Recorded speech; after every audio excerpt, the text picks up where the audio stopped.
రేపే మనకు అతిపెద్ద అమావాస్య రాబోతుంది. ఈ అమావాస్య సామాన్యమైనది కాదు. ఇది చాలా చాలా శక్తివంతమైన అమావాస్య. ఈ రోజున మర్చిపోకుండా బియ్యం డబ్బాలో ఇది వేస్తే చాలండి.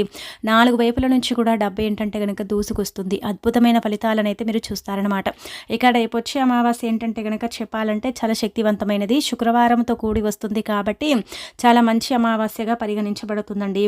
ఈ రోజున ఏంటంటే గనక ఎవరైతే బియ్యం డబ్బాలో ఇది వేసుకుంటారో అలాంటి వాళ్ళ యొక్క జీవితం మారిపోతుంది. వారికి ఏంటంటే గనక మంచి చేకూరుతుంది. మంచి ఫలితాలను కూడా అంటే చూడగలుగుతారని చెప్పొచ్చు. అమావాస్య రోజు ముఖ్యంగా ఏంటంటే గనక బియ్యం డబ్బాలు ఇది పెడితే మనకేంటంటేనండి తిండికి బట్టకు కొరత ఉండదు. తిండికి ఎప్పుడు కూడా కొరత రాకుండా ఉండటానికి ఈ అమావాస్య మనకు అనుకూలిస్తుంది. అలానే కాకుండా అమావాస్య రోజు ఖచ్చితంగా బియ్యం డబ్బాలు ఇది పెట్టాలి. పూర్వం మన పెద్దవాళ్ళు బియ్యం డబ్బాలు ఏంటంటే గనక ఇలా శుక్రవారం రోజు అమావాస్య కలిసి వస్తే ఆ రోజున చక్కగా అంటే ఇలా తిది వార నక్షత్రాన్ని చూసుకొని బియ్యం డబ్బాలో కొన్ని వస్తువులను దాచిపెట్టేవారు. అలా దాచిపెట్టడం వల్లనే ఏంటంటే గనక అన్నానికి అంత కొరత ఉండకపోయేదనమాట. ఇప్పుడు కూడా మనకు తిండికి బట్టకు లోటు లేకుండా చక్కగా ధనం రావాలి, ఐశ్వర్యం కలగాలి, లక్ష్మీదేవి అనుగ్రహం కలగాలనుకునే ప్రతి ఒక్కరు కూడా అండి బియ్యం డబ్బాలు ఇది పెట్టండి. ఇలా పెడితే మంచి ఫలితాలు ఉంటాయి. మీ జీవితం మారిపోతుంది. మీకు ఏంటంటే గనక లక్ష్మీ కటాక్షం కూడా కలుగుతుందని చెప్పొచ్చు.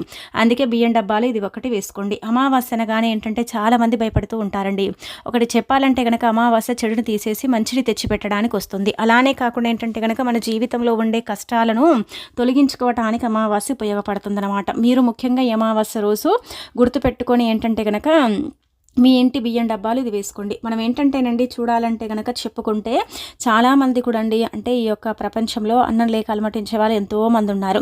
మనకు అలాంటి అంటే సిచ్యువేషన్ రాకూడదు, అలాంటి పరిస్థితుల్లో మేము పడకూడదు అనుకునే ప్రతి ఒక్కరు కూడా అండి బియ్యం డబ్బాలు ఈ యొక్క వస్తువుని పెట్టండి. బియ్యం ఏంటంటే కనుక పరబ్రహ్మ అంటే స్వరూపంగా భావిస్తారు, అంటే అన్నపూర్ణ దేవిగా పరిగణిస్తారు. కాబట్టి బియ్యం డబ్బాలో మన ఇంట్లో ఎప్పుడు బియ్యం నిండుకోకూడదు, ఎప్పుడు ఉండాలి, మాకు తిండికి ఎప్పుడు కొరత ఏర్పడకూడదంటే మీరు చక్కగా ఈ పనిని చెయ్యండి. ముఖ్యంగా అమావాస్య ఏంటంటే కనుక లక్ష్మీదేవికి అత్యంత ప్రీతికరమైన అమావాస్య. ఈసారి శుక్రవారం రావటం చాలా విశేషం. ఇక ఈ సంవత్సరంలో చివరి అమావాస్య కాబట్టి ఈ రోజున మనం ఏది చేసుకున్నా కానీ మనకు అనుకూలత ఎక్కువగా ఉంటుందండి. మనం చేసుకునే ప్రతి పరిహారం కూడా మనకు అనుకూలిస్తుంది, సిద్ధిస్తుంది, అలానే మన జీవితాన్ని మారుస్తుంది. కాబట్టి మనం ఈ రోజు ఏంటంటే కనుక లక్ష్మీదేవిని పూజించుకోవాలి. నార్మల్గానే అమావాస్యను లక్ష్మీదేవి ఇష్టపడుతూనే ఉంటుంది, మనందరికీ తెలిసిందే కదా.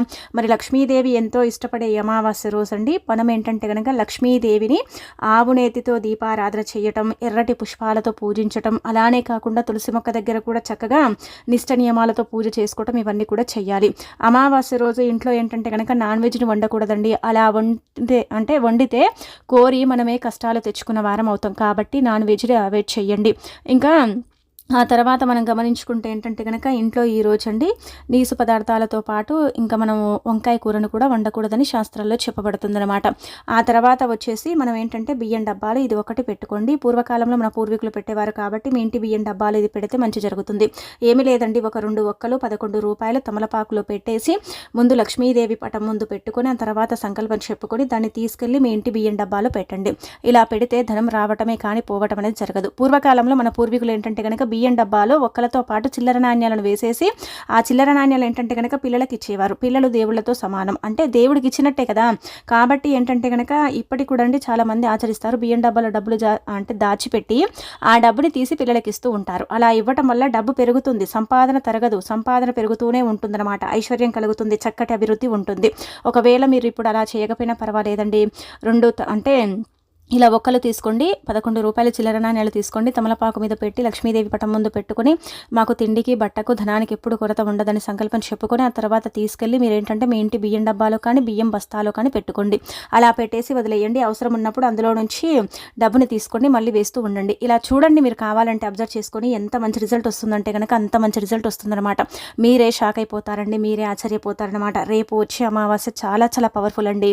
చాలా మందికి అమావాస్య గురించి తెలియదు, కానీ ఈ అమావాస్య మాత్రం చాలా అతేంద్రియ శక్తులతో ఏర్పడుతుంది. అతి పెద్ద అమావాస్య కాబట్టి ఖచ్చితంగా అండి బియ్యం డబ్బాలు అయితే ఇది పెట్టుకోండి. ఇక మీ జీవితాన్ని మార్చుకోండి.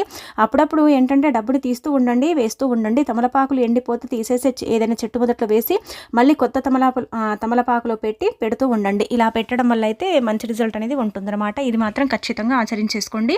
ఇక అలానే కాకుండా మీకుండే ఇబ్బందిని పోగొట్టుకోండి. కానీ మనం ఏంటంటేనండి చెప్పాలంటే కనుక తిండికి కొరత ఉండకూడదు అనుకునే ప్రతి ఒక్కరు కూడా ఈ పరిహారాన్ని అయితే చేసుకోవచ్చు. చేసుకోవచ్చని శాస్త్రాల్లో చెప్పబడుతుంది అనమాట. ప్రతి ఒక్కరు చేయొచ్చు, వాళ్ళే చేయాలి వీళ్ళే చేయాలని కాదు, ఎవరు చేసుకున్నా కానీ ఫలితాలు అయితే రావటం మనం గమనించగలుగుతామని చెప్పుకోదగ్గ విషయం. కాబట్టి రేపు అమావాస్య చెయ్యండి. ఇంకొకటి ఏంటంటే కనుక ఇప్పుడు చెప్పే విధంగా ఇష్టమైన వస్తువులండి యాలకులండి. యాలకులను ఇంటికి తెచ్చుకోండి. యాలకులు నిజం చెప్పాలంటే కనుక ధనాన్ని ఆకర్షించడమే కాదు, రుణ బాధను తీసేస్తాయి, అద్భుతమైన ఫలితాలను ఇస్తాయన్నమాట. డబ్బుని 4 దిక్కుల నుంచి కూడా ఆకర్షించడానికి యాలకులు మనకు ఉపయోగపడతాయి. కాబట్టి యాలకులు మనకు ఆర్థికంగా కలిసి రావాలన్నా, అన్ని విధాలుగా కూడా బాగుండాలన్నా, అలానే కాకుండా ఏంటంటే కనుక యాలకులండి చాలా చక్కగా మనకు పనిచేస్తాయి. కాబట్టి యాలకులను ఏంటంటే కనుక ఇంటికి కొని తెచ్చుకోండి. ఇంటికి కొని తెచ్చుకోవటం వల్ల మంచి చేకూరుతుంది. మనం ఏంటంటే ఎక్కువగా డబ్బుని ఖర్చు పెట్టకుండా మనకి ఏంటంటే 20 రూపాయలు 10 రూపాయల ప్యాకెట్లు దొరుకుతాయి కదా, అవైనా సరే మన ఇంటికి మనం తెచ్చుకోవచ్చు. అలా తెచ్చుకోవటం వల్ల కూడా ఏంటంటే కనుక లక్ష్మీదేవి అనుగ్రహం సంపూర్ణంగా కలుగుతుంది. ఇంటికి తెచ్చుకోగానే అంటే తెచ్చుకుంటాం కదా, ఏ వస్తువు అయినా సరే గుర్తుపెట్టుకోండి, వెంటనే దాన్ని చించేసి ఏంటంటే మనం వాడుకోకూడదు. కొంచెం సేపు పూజ గదిలో పెట్టాలి. ఎందుకంటే మనం తెచ్చాము ఈరోజు తిదిని బట్టి, కాబట్టి కొంచెం సేపు పూజ గదిలో పెట్టుకుంటే సరిపోతుందన్నమాట. అందుకే తేగానే ఏంటంటే కనుక కాసేపు పూజ గదిలో పెట్టి ఆ తర్వాత మీరు అమావాస్య తెల్లారి ఉపయోగించుకోండి దాన్ని, అంతేకాని అమావాస్య రోజు దాన్ని ఉపయోగించకండి. ఇంకా ఆ తర్వాత వచ్చేసి రాళ్ళ ఉప్పు. ఎప్పుడు చెప్తాం కాబట్టి కల్లుప్పు ఖచ్చితంగా ఇంటికి తెచ్చుకోవాలి. ఈ ఉప్పు ఏం చేస్తుంది తెలుసా అండి, మంచి గుణాలను కలిగి ఉంటుందన్నమాట. రాళ్ళ ఉప్పు ఏంటంటే కనుక అతీత శక్తివంతమైనదని మనకు పురాణాలలో చెప్పబడుతుంది. అందుకే ఎవరైతే 10 రూపాయలు పెట్టి రాళ్ళ ఉప్పుని కొన్ని ఇంటికి తెచ్చుకుంటారో అలాంటి వాళ్ళ యొక్క జీవితం మారిపోతుంది, పేదరికం నుంచి బయటపడతారు, అన్ని విధాలుగా కూడా వారికి బాగా కలిసి వస్తుంది, ఇబ్బందులు అనేవి తగ్గిపోతాయి, ఆర్థికంగా వాళ్ళకు బాగుంటుంది. అలానే కాకుండా ఏంటంటే కనుక చెప్పాలంటే వాళ్ళకు అంటే మంచి ఫలితాలు కూడా ఉంటాయని చెప్పొచ్చు. అలానే వచ్చేసి ఏంటంటే ధన ద్వారాలు కూడా తెచ్చుకునే అవకాశం అయితే ఉంటుంది. ఉప్పుతో పాటు అమ్మవారు ఖచ్చితంగా మన ఇంట్లోకి ప్రవేశిస్తుంది. ఉప్పు ఇంటికి తెచ్చుకుంటే ఏంటంటే కనుక శుభప్రదం అని చెప్తూ ఉంటారు. ఉప్పు అనేది ఏంటంటే కనుక చాలా వరకు కూడా నెగిటివిటీని తీసేస్తుంది. రాళ్ళ ఉప్పు ఏంటంటే కనుక అమావాస్య రోజు తెచ్చుకుంటే లక్ష్మీదేవి ఎక్కడున్నా ఏ దిక్కులో ఉన్నా మనతో పాటు మన ఇంట్లోకి ప్రవేశిస్తుందని ఒక నమ్మకం. ఇది ఇప్పటి నుంచి కాదు, పురాతన కాలం నుంచి కూడా ఆచరణ ఉందన్నమాట, శాస్త్రాల్లో చెప్పబడుతుంది. కాబట్టి ఈ యొక్క అమావాస్య రోజు ఇంకా ఈ సంవత్సరంలో చివరిది కాబట్టి ఖచ్చితంగా ఉప్పుని తెచ్చుకోండి. ఉప్పుని తెచ్చుకున్న తర్వాత మనం వంటల్లో వాడుకోవచ్చు. అలానే కాకుండా ఉప్పుతో ఇంటికి దిష్టి తీయొచ్చు. అదే ఉప్పుతో ఏంటంటే కనుక ఇల్లంతా కూడా మాపు వేసుకోవచ్చు. అలానే కాకుండా అదే ఉప్పుతో ఏంటంటే కనుక మనకు కనుదిష్టి తాకుతుంది కదా, దిష్టి మన పిల్లలకు కావచ్చు మనకు కావచ్చు, అదే ఉప్పుతో మనం దిష్టి కూడా తీయొచ్చు. అది వంటల్లో కూడా వాడుకోవచ్చు. చాలా ఆరోగ్య ప్రయోజనాలు కూడా ఉంటాయి. అలానే కాకుండా ఏంటంటే కనుక ఉప్పు చాలా పవిత్రమైనదిగా కూడా పరిగణిస్తారు. కాబట్టి ఈ విధంగా ఏంటంటే కనుక కల్లులు ఉప్పుని ఇంటికి తెచ్చుకోండి. అదేనండి దొడ్డుప్పు రాళ్ళ ఉప్పు అంటాం కదా, ఆ ఉప్పు ప్యాకెట్ని అయితే ఖచ్చితంగా ఇంటికి తెచ్చుకోండి. అలానే ఏంటంటే కనుక ఈ ఉప్పు ఇంటికి తెచ్చుకొని ఐశ్వర్య దీపం కూడా పెట్టుకోవచ్చు. అంటే ఉప్పు దీపం అంటాం కదా, ఆ ఉప్పు దీపం కూడా అండి మీరు అమావాస్య రోజు పెడితే మీ యొక్క సంపాదనను ఆపటం మీకు ఎవ్వరితరం కాదు, మీ కష్టాలను ఏంటంటే కనుక మీరే తీర్చుకున్న వారు అవుతారు. కాబట్టి ఉప్పు దీపం కూడా పెట్టుకోవచ్చు. ఉప్పు దీపం పెట్టి కూడా మీరు ఏంటంటే కనుక చక్కగా ఫలితాలను అయితే పొందొచ్చు అనమాట. ఇక అనంతరం వచ్చేసి ఇంకొకటి ఏంటంటే కనుకనండి అత్తరండి. అత్తరు గురించి మనం ఎంత చెప్పుకున్నా తక్కువే అండి. లక్ష్మీదేవికి సుగంధ ద్రవ్యాల్లో ఇష్టమైన వస్తువు ఏదైనా ఉందా అంటే కనుక అత్తరు అనమాట. అత్తరు 2 రకాలుగా ఉంటుందండి. ఒకటి గులాబీ పూలది, ఇంకోటి వచ్చేసి మల్లెపూలది అనమాట. మీరేంటంటే గుర్తు పెట్టుకొని గులాబీ పూలతో ఉన్నది కానీ మల్లెపూలతో ఉన్నది కానీ తెచ్చుకోండి. ఎక్కువగా లక్ష్మీదేవి ఏంటంటే కనుక గులాబీ పూలతో ఉన్న అత్తర్ని ఇష్టపడుతుందని మనకు పురాణాలలో చెప్పబడుతుంది. కాబట్టి 30 రూపాయలు 20 రూపాయలు 25 రూపాయలు ఇలా ఏంటంటే ఉంటుంది రేటు. దాన్ని బట్టి మీరు ఏంటంటే కనుక ఇంటికి తెచ్చుకోండి. అత్తరు ఇంటికి తెచ్చుకోగానే సరిపోదండి. అత్తరు అమావాస్య రోజు ఇంటికి తెచ్చుకుంటే అదృష్టం అనమాట, మంచి వాసన కలిగి ఉంటుంది కదా అత్తరు. ఏంటంటే కనుక దానివల్ల మనకు లక్ష్మీదేవి అనుగ్రహం కలుగుతుంది. ఇప్పుడు శుక్రవారం ఉందనుకోండి, అమావాస్య ఉంది, శుక్రవారం ఉంది, అష్టములు పౌర్ణములు ఏకాదశులు ఇలా మనకు తిథులు వస్తూనే ఉంటాయి కదా, ఆ రోజు కొంచెం అంత 2 చుక్కలు అత్తరు చేతిలో తీసుకొని లక్ష్మీదేవి పటానికి రాస్తే ఖచ్చితంగా ఏంటంటే కనుక ఆ తల్లి అనుగ్రహం కలుగుతుంది. ఆ తల్లి పులకరించిపోతుంది. అంటే మంచి వాసన ఏంటంటే కనుక వెదజల్లుతూ ఉంటుందన్నమాట అత్తరు. అందుకే మనకు మంచి ఫలితాలు కూడా వస్తాయని శాస్త్రాల్లో చెప్పబడుతుంది. కాబట్టి అత్తర్ని ఖచ్చితంగా ఇంటికి తెచ్చుకోండి. ఈ నీళ్ళల్లో అత్తర్ని కలిపి ఇంట్లో చల్లినా సరేనండి మనకు మంచి ఫలితాలే వస్తాయి. అలానే గుమ్మాల దగ్గర చల్లుకున్నా సరేనండి లక్ష్మీదేవి అనుగ్రహం కలుగుతుంది, సకల శుభాలు చేకూరుతాయి. అలానే మన సుడి కూడా తిరిగిపోతుందని చెప్పుకోదగ్గ విషయం. కాబట్టి అత్తర్ని ఖచ్చితంగా మీ ఇంటికి అమావాస్య రోజు తెచ్చుకోండి. అమావాస్య రోజు అత్తరు తెచ్చుకుంటే అదృష్టమే అదృష్టమని మనకు శాస్త్రమే చెబుతుందన్నమాట. అందుకే అత్తర్ని అయితే మర్చిపోకుండా ఇంటికి తెచ్చుకొని అమావాస్య రోజు ఇంట్లో ఇంటి చుట్టూ అలానే కాకుండా లక్ష్మీదేవి పటానికి పెట్టడం. అలాగే వచ్చేసి ఏంటంటే కనుక మీరు కూడా అంటే మీరు డబ్బుని దాచే ప్రదేశంలో కూడా కొంచెం అత్తర్ని చిలకరించడం చేస్తే ఇక మన సుడి తిరిగిపోయినట్టే, మనకంతా కూడా మంచి జరిగినట్టే అని చెప్పొచ్చు. అనంతరం వచ్చేసి ఇంకొకటి ఏంటంటే కనుక మంగళకరమైన వస్తువు అండి ఇప్పుడు చెప్పేది. కాబట్టి పసుపుని ఇంటికి తెచ్చుకోండి. పసుపు మంగళకరమైనది, శుభకరమైనది, అశుభాలను దూరం చేస్తుంది, అద్భుతమైన ఫలితాలను తెచ్చిపెడుతుంది. అమావాస్య రోజు పసుపు కొంటే మనకేంటంటే కనుక శాస్త్రాల్లో ఈ విధంగా చెప్పబడుతుందండి, అనంత సంపద మన సొంతం అవుతుందన్నమాట. పసుపుకు అంతటి శక్తి ఉంటుంది నిజం చెప్పాలంటే కనుక. కాబట్టి కాబట్టి పసుపుని ఇంటికి కొని తెచ్చుకోండి. పసుపు వల్ల మనకేంటంటే కనుక ఎన్నో మంచి ఫలితాలు అయితే మనం పొందొచ్చు. కావున పసుపు ఒక చిన్న ప్యాకెట్ని ఇంటికి కొని తెచ్చుకున్న తర్వాత అదే పసుపుతో మీరు గుమ్మానికి రాయొచ్చు. అలానే కాకుండా కాళ్ళకు రాసుకోవచ్చు. మనం ఏంటంటే కనుక పసుపుని మనం వంటల్లో కూడా వాడుకోవచ్చు. కాబట్టి పసుపుని ఖచ్చితంగా ఇంటికి కొని తెచ్చుకోండి. అమావాస్య రోజు పసుపు ఇంటికి కొని తెచ్చుకుంటే మంచిదనమాట.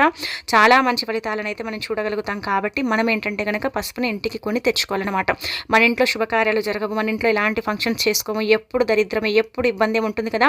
అలాంటి వాళ్ళు అమావాస్య రోజు ఏంటంటే కనుక పసుపుని కొనడం ప్రారంభించండి. మెల్లిమెల్లిగా మార్పుని మీరే చూసి ఆశ్చర్యపోతారు. ఇక రెండోది వచ్చేసి ఇంకొకటి ఏంటంటే కనుక ధనియాలండి. ధనియాలు లక్ష్మీదేవికి ఇష్టం కాబట్టి ధనియాలు కొంటే మనకు అదృష్టం అండి. ధనియాలు బంగారంతో సమానమని పురాణాలలో చెప్పబడుతుంది. అందుకే ధనియాలు కొనటం చాలా మేలని భావిస్తూ ఉంటారు. అందుకే ధనియాలను ఏంటంటే కనుక కొని తెచ్చుకోండి. ఒక పావు కేజీ ధనియాలను కొని ఇంటికి తెచ్చుకోండి. ఎంత మంచి రిజల్ట్ ఉంటుందో చూడండి. ధనియాలు మాత్రం ఖచ్చితంగా ఇంటికి కొని తెచ్చుకోండి. ఇక ఇలా ఈ ధనియాలు ఏంటంటే కనుక లక్ష్మీదేవికి ఇష్టం కాబట్టి ఇంటికి కొని తెచ్చుకుంటే అదృష్టం అండి. ఇక్కడ గుర్తుపెట్టుకోండి, నేను చెప్పాను కదా, యాలకులు అలానే కాకుండా ఏంటంటే కనుక ఈ ధనియాలు, పసుపు అంటే అత్తరు, అలాగే వచ్చేసి ఏంటంటే కనుక గల్లులుపు, ఇవన్నీ కూడా మనం చెప్పుకున్నాం కదండి. ఇవన్నీ కూడా మీరు ఏం తెచ్చుకోకండి. మీకు ఏది అవసరమో, మీకు ఏది ఉపయోగపడుతుంది, మీరు ఏది తెచ్చుకోవాలనుకుంటున్నారో అందులో నుంచి ఒక 2 వస్తువులు మీ ఇంటికి తెచ్చుకోండి. పసుపు ఉప్పుని తెచ్చుకోండి, పసుపు ఆవాలు తెచ్చుకోండి, లేదంటే అత్తరు రాళ్ళ ఉప్పు తెచ్చుకోండి. ఇలా మీ ఇష్టం అనమాట. అది మీ ఇష్టానికి తగ్గట్టుగా మీరు ఏంటంటే కనుక ఒక 2 వస్తువులండి ఇంటికి తెచ్చుకోండి. ఎంత మంచి రిజల్ట్ ఉంటుందో చూడండి. దురదృష్టాన్ని తొలగించుకోవటానికి ఈ వస్తువులు మనకు ఉపయోగపడతాయి. వస్తువులు కూడా ఏంటంటే కనుక మన తలరాతను మారుస్తాయి. మన అదృష్టాన్ని ఏంటంటే కనుక దురదృష్టాన్ని తొలగించి అదృష్టాన్ని ఇస్తాయి అనమాట. వస్తువులకు కూడా అంత శక్తి ఉంటుందని పురాణాలలో చెప్పబడుతుంది. అందుకే వస్తువులకు చాలా ప్రాధాన్యత ఇవ్వబడుతుంది. కాబట్టి అమావాస్య రోజు ఖచ్చితంగా ఈ వస్తువులను ఇంటికైతే తెచ్చుకోండి. అలా తెచ్చుకొని పూజ గదిలో పెట్టి పూజించుకొని ఆ తర్వాత వాటిని ఏంటంటే కనుక చక్కగా మీరు ఉపయోగించుకోవచ్చు. ఇక మీరు వాడేసుకుంటే సరిపోతుంది. అంటే కాబట్టి తెచ్చి పూజ గదిలో పెట్టుకోండి. ఈ వస్తువుల వల్ల మీకు మంచి జరుగుతుంది కానీ చెడు జరగదు. అలానే కాకుండా మంచి ఫలితం కూడా ఉంటుందన్నమాట. లక్ష్మీకారకమైన వస్తువులను ఇంటికి తెచ్చుకోవటం వల్ల శుభప్రదమని మనకు పురాణ గ్రంథాల్లో చెప్పడం అనేది జరుగుతుందన్నమాట. ఆ తర్వాత రేపు అమావాస్య కదండి. అమావాస్య రోజున ఏంటంటే కనుక గుర్తుపెట్టుకోండి, మన ఇంట్లో నుంచి ఇవి వేరే వాళ్ళ ఇంటికి ఇవ్వకూడదండి. పాలు, పెరుగు, అలానే కాకుండా కందిపప్పు, చింతపండు, కారం అండి. అలానే పచ్చడి కూడా లక్ష్మీకారకంగానే భావిస్తారండి. ఎందుకంటే కనుక ఇవి నిల్వ ఉండే పదార్థాలు కదా మన ఇంట్లో. ఇవి ఇవ్వటం వల్ల ఏంటంటే కనుక మనకు తీరని కష్టాలు ఏర్పడతాయి, చాలా బాధలు కలుగుతాయి, ఇబ్బందులు వస్తూ ఉంటాయి అనమాట. ఎప్పుడు మన ఇంట్లో ఏంటంటే కనుక సుఖ సంతోషాలు నశిస్తాయి. మన ఇంట్లో నుంచి లక్ష్మీదేవి వేరే వాళ్ళ ఇంటికి వెళ్ళిపోతుంది. రేపు డబ్బు ఎవరైనా అప్పుగా బదులుగా అడిగినా కానీ ఇవ్వకండి. అలా ఇస్తే కూడా మన ఇంట్లో నుంచి లక్ష్మీదేవి వాళ్ళ ఇంటికి వెళ్ళిపోవడానికి అవకాశం ఉంటుంది. కాబట్టి ఇలాంటి చిన్న చిన్న జాగ్రత్తలు అనేవి పాటించండి. ఇలా పాటించకపోతే మనకి ఇబ్బందులు తప్పవని శాస్త్రాల్లో హెచ్చరించడం జరుగుతుందన్నమాట. ఇవి మాత్రం ఎవరికి ఇవ్వకండి. ఈ పెరుగు, పాలు కూడా ఇవ్వకూడదు, చింతపండు కూడా ఎవరికి ఇవ్వకూడదండి. ఇస్తే కష్టాలేక